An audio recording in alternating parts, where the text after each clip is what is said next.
There you go. That's done.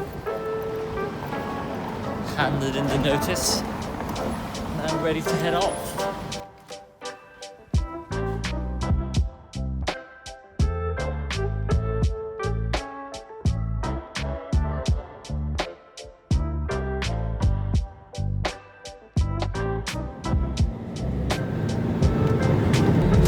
All of us at British Airways, Danny Worldwide Alliance, would like to welcome you home, our customers who live here in Geneva, and wish those of you visiting.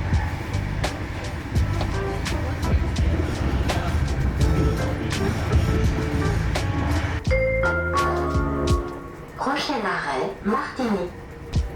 Les voyageurs en direction du Chable, Verbier, Dorcières et...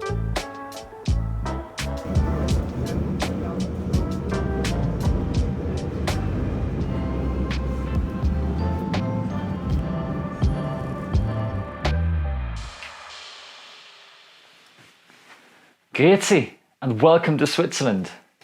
This is where I grew up. During my 7-year absence in the UK, however, I kind of gotten used to life there, which means that now back in Switzerland I'm seeing familiar places through the eyes of a foreigner.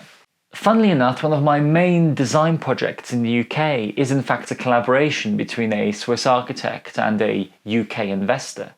Normally the two get on like a complete house on fire, but when it comes to one material, they struggle to see eye to eye. Love it or hate it, I've never encountered a material quite as polarising as concrete. The same concrete interior could be seen as the peak of modern design and urbane sophistication, or simply be dismissed as a claustrophobic prison cell. The reason I'm mentioning this because now I'm back in Switzerland, I cannot help but notice the amount of concrete everywhere. I've never been to a country where concrete has found such a strong foothold. Look, I was really intrigued to find out more about this special relationship.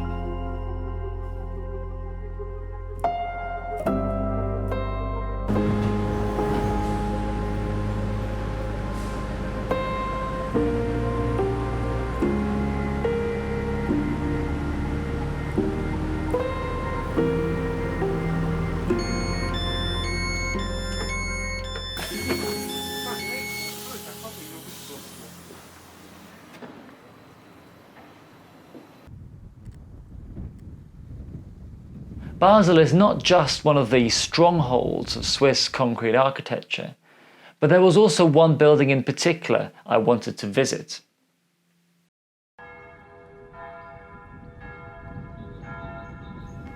The St. Antonious Church is the literal cradle of concrete architecture in Switzerland. Built between 1925 and 1927, it was the first church in the country built entirely of exposed concrete.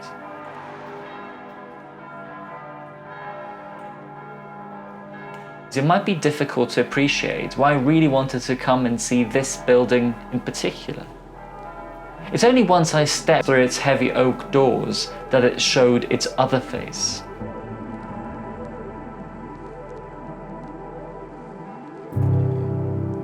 The interior was a true expression of concrete at its most beautiful.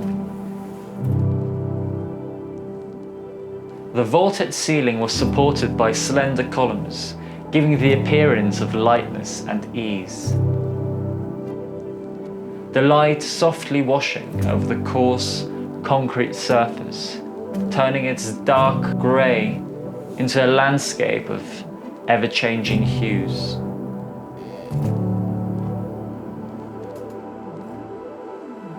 If I were religious, this is where I would want to encounter God.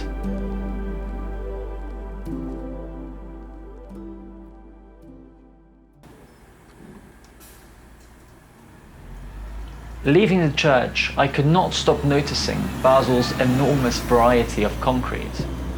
Concrete is a man-made composite, which at its most basic is a mixture of fine and coarse aggregates, such as sand or gravel, held together by cement, which gives it its distinctly grey colour and immense strength.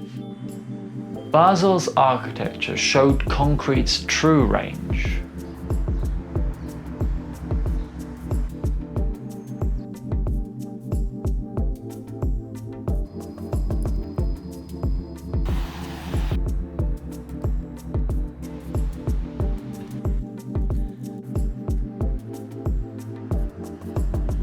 I don't want to bore you with the details here, but essentially concrete is never just concrete.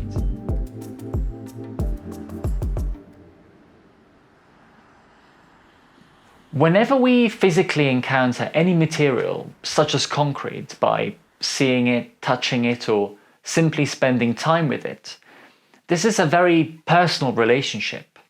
We encounter it with our heart, so to speak. On the other hand, our heads dictates how we think about and make sense of it. How much does it cost? Who made it? What would my friends think of it?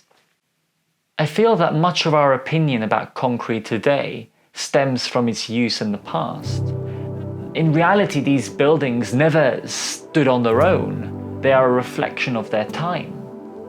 So when we dismiss such architecture, and with it its use of concrete, maybe we are really expressing our feelings not about them, but about their circumstances. Concrete seems to tell us more about ourselves and our roots than any other material. Not just our personal interests and histories, but also as a society, our collective memory, so to speak. For example, during my time in the UK, I have learned that for many people there, even today, concrete is still mostly associated with poor quality post-war rebuilding. The political failures of the 1960s idealistic megaproject, concertina from top to bottom, or the social problems of the 1970s public housing developments. At the same time, have taken away their privacy. It will be interesting to see whether once these memories fade away and become history, we might be able to see concrete for what it is today and encounter it more with our hearts and less with our heads. Anyway, after having made my way to my hotel and checked into my concrete room, I really felt that even I have had more than enough of that particular material for one day.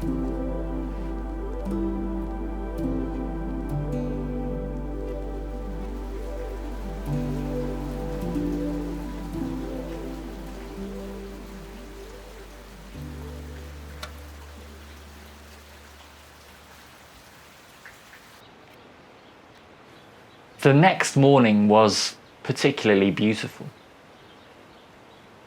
The rain from the night before had dissipated, and my grey cell was flooded with warm sunshine. I had a few hours to kill in Basel before heading back home later that day, and I hadn't yet considered the special relationship Switzerland seemed to have with its concrete. Luckily, this was a perfect time to do it. For me, Sunday mornings have always been the most Swiss time of the week. The air is filled with the ringing of church bells, families are out on their Sunday walks, and the world feels that little bit more wholesome. From what I've shown you of Basel, it's easy to think that it solely consists of concrete blocks, all modern and sleek. However, the heart of the city is its beautiful, almost completely intact medieval town centre.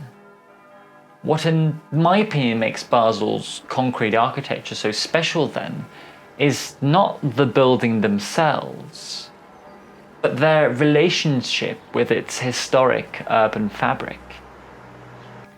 Here, concrete rarely overshadows.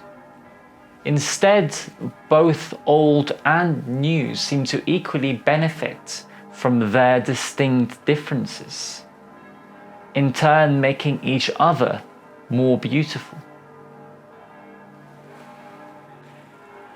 Perhaps the reason why concrete felt so much more relaxed here is because its place in the collective memory of Switzerland was so different to that of the rest of Europe's. It was time for me to leave Basel and head back into the mountains. I had borrowed a friend's car for the return journey, and having entered my final destination into the sat-nav without checking the route, I find myself driving deeper and deeper into an unfamiliar alpine valley. Suddenly, I had to stop by a barrier and toll booth.